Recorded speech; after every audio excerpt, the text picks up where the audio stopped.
Variations of mermaids. I started doing mermaids in 2008. I think it was right around the time that The Little Mermaid was first produced. And there was a question of whether or not there were black mermaids. And actually, mermaids have been a part of black culture in Africa for 4,000 years. They are considered deities or gods. The Dogon people believe that mermaids started the world. They started life, and we know that life started in the water. So that they populated the earth, and that they also controlled the community's order, patience, and understanding. And that idea of the mermaid kind of branched out to the rest of the world from Africa. And so what we got in The Little Mermaid is a kind of watered down version of the mermaid, because she's a big deal.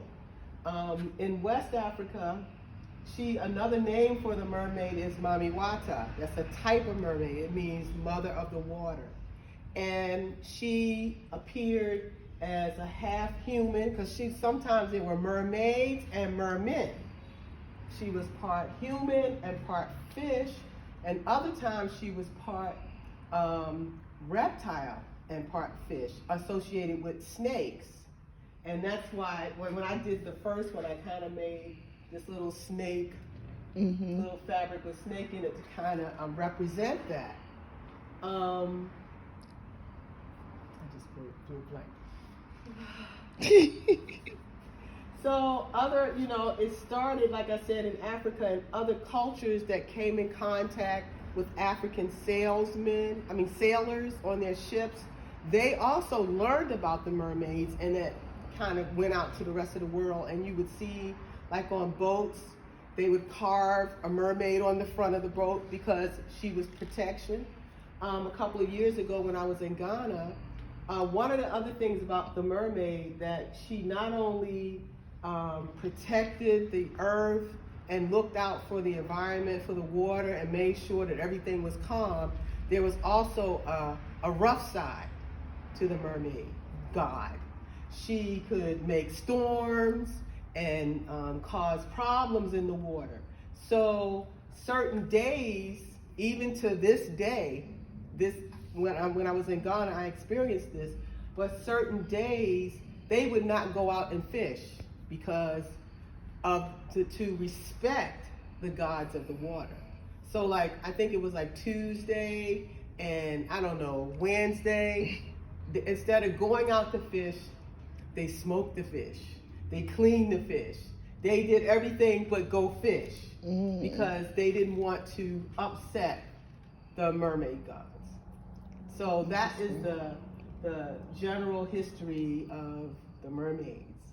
And this one I started out, and I call her Mami Wata because I really respected what I learned about them. The other thing that I learned is that Mami Wata is also a priesthood. You could be initiated as a priest in the priesthood of Mami Wata, and it was people who were healers, like doctors, therapists, counselors, people who help people to feel better, so they could be initiated into the Mami Wata priesthood. This one that I created, I wanted her to have scales like a real fish, so I used African textiles and I cut them and I stitched them on individually. Then I brushed it with a stiffet so they'd have that scaly look to it. And when I first created this, she was just a doll. And I decided, or she decided, I should say, she was like, I want to be in the water, So when I put her on a quilt, I let it be puffy like this because I wanted to symbolize how she displaced the water. When something is in the water, it pushes it out of the way. Because of our history as people of African descent and the slave trade, there is a trail of bones from Africa to America of those enslaved people who got thrown over because they died, or they jumped themselves because they didn't want to be enslaved. And so on the bottom of the ocean, the Atlantic Ocean are bones. And so that's what these are. These are the bones. I had a necklace that I got from Africa, and these are dik bones, which is a small antelope that lives in East Africa. And I just sewed them here so that while she's stirring up the water, she's also stirring up the bones that are on the bottom of the ocean. So that's what that's about. Future, now. So I started out with that one, and since that time I started creating dolls that are also, they move, her arms move. And I still did the petals. These are hand sewn individually here. And I added the cowrie shells. I love cowrie shells. Cowrie shells used to be used as money a long time ago in Africa, and they're associated with life, death, and regeneration, and women because they look like the womb. Mm-hmm. So they're also used in a lot of ceremonies, cultural ceremonies. So when I was creating I call them African healing goddesses because that's what I consider the mermaids. I give them positive energy, and when you have one, I want you to feel positive about them in your home. And this was the first one that I created. Her name is Afro Bella because I wanted her to have this big afro. And I had this batik fabric, and it was squares, and I was like, that looks like fish to me. So I just cut the squares out, and then this is actually eyelet that I cut the little circles out to make the air bubbles, and this is a completely different fabric that I envisioned that looked like fish lips. So I added that, and then I added the bead for the eyes, and the waist beads, and each of them you'll notice at their waist is kind of like a reptilian kind of vibe. I'm still calling on that history of the mermaid with that. So that was that one. Then what was the next one I did? Oh, then I did the twins, a BJ. Twins have a special place in my family. My grandmother had 3 sets of twins, all boy, girl. So my uncles were a part of a twin set. My dad was a twin. And so I started a few years ago adding twins or incorporating twins in the artwork that I created. And I really love creating layers and dimension to what I do. I can't make something just flat. It's really hard for me to do that. Mm-hmm. I like it to be dimensional, just like we are. So adding the hair, I stitched it down with the invisible thread, so you can't really see that, but it's sewn down, so it'll stay up like that. This is actually lamb's wool, and I added some cowrie shells to her hair. Again, the waist beads, and I gave you little boobies. And again, kind of the reptile vibe here. And again, with the hand sewn. And I thought, that it would be cool, instead of just putting regular cowrie shells down here, is if I actually drew some cowrie shells out of fabric and stitched them on. So it looks like there's a bunch of cowrie shells in the bottom of the ocean with them. Then I did this one. And again, this is the llama wool hair, and I have some ostrich shell beads that I added. And in each, I wanted them to have some element of the ocean. So with this one, I added all the little turtles so that she's surrounded by these little turtles.